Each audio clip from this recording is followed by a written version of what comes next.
सुप्रभात बच्चों, पिछली कक्षा में आपने अपने नवीन संकल्प की पुस्तक से पाठ 10 दीपों का पर्व पढ़ा था। इस पाठ में आपने दीपावली जैसे त्यौहार के बारे में जाना था।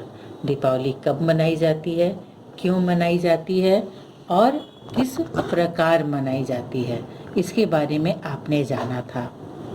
और आज की कक्षा में आइए हम इस पाठ के लघुतरीय प्रश्न जो कि मुक्से के अंतर्गत हैं उन पर मैं प्रकाश डालूंगी। आप इनके बारे में आज जानेंगे। तो देखिए, इसका पहला प्रश्न क्या है?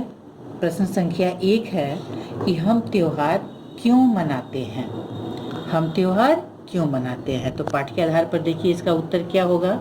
और यह सत्य भी है कि अपने दैनिक कार्यों से उत्पन्न थकान को उतारने एवं फिर से तरोताज़ा होने के लिए हम त्योहार मनाते हैं। त्योहार के मनाने के दौरान क्या होते हैं? हम फिर से ऊर्जा से भर जाते हैं और आगे के कार्य का संपादन ज़्यादा अच्छे तरीके से कर पाते हैं। तो बीच बीच में त्योहार आने से हमारे अंदर नई ऊर्जा का संचार होता है। नई फसल के आने पर होने वाली खुशी को प्रकट करने के लिए भी त्योहार मनाते हैं। तो ये 2 कारण हैं हमारे यहाँ त्योहार मनाने के। प्रश्न संख्या 2 देखिए। प्रश्न संख्या 2 है, दीपावली का क्या अर्थ है? ठीक है, दीपावली का क्या अर्थ है? तो दीपावली का अर्थ होता है दीपों की अवली अर्थात पंक्ति। चूँकि दीप हम उस दिन एक पंक्ति में जलाते हैं, दीपों की पंक्ति बनी होती है, तो उसका नाम है दीपावली। दीप जोड़ अवली, दीपावली। प्रश्न संख्या 3 है कि दीपावली के दिन हनुमान जी की पूजा क्यों की जाती है? तो जैसे कि कहानी आप तो जानते हैं कि हनुमान जी ही श्री राम के अयोध्या लौटने का संदेश लेकर आए थे। पहले हनुमान जी आए थे, यह संदेश लेकर आए थे कि श्री रामचंद्र जी आ रहे हैं। इसके बाद श्री रामचंद्र आए थे। तो हनुमान जी ही श्री राम के अयोध्या लौटने का संदेश लेकर आए थे, इसलिए दीपावली के दिन हनुमान जी की पूजा की जाती है। दीपावली के दिन दोपहर में आपने पाठ में पढ़ा है कि दीपावली के दिन दोपहर में हनुमान जी की पूजा की जाती है। तो इस प्रकार प्रश्न संख्या 3 पूरा हुआ।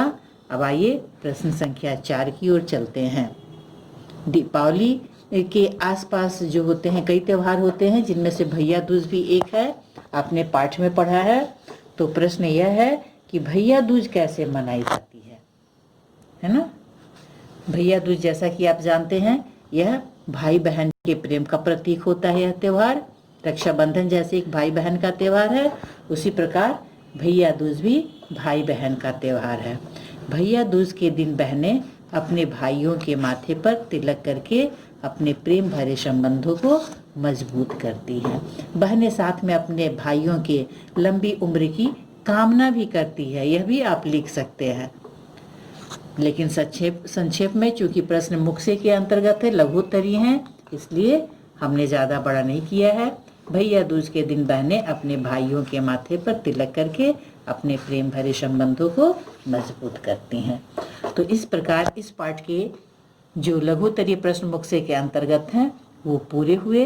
अगली कक्षा में हम दीर्घोत्तरीय प्रश्नों पर प्रकाश डालेंगे, उनके बारे में जानेंगे। तब तक के लिए धन्यवाद।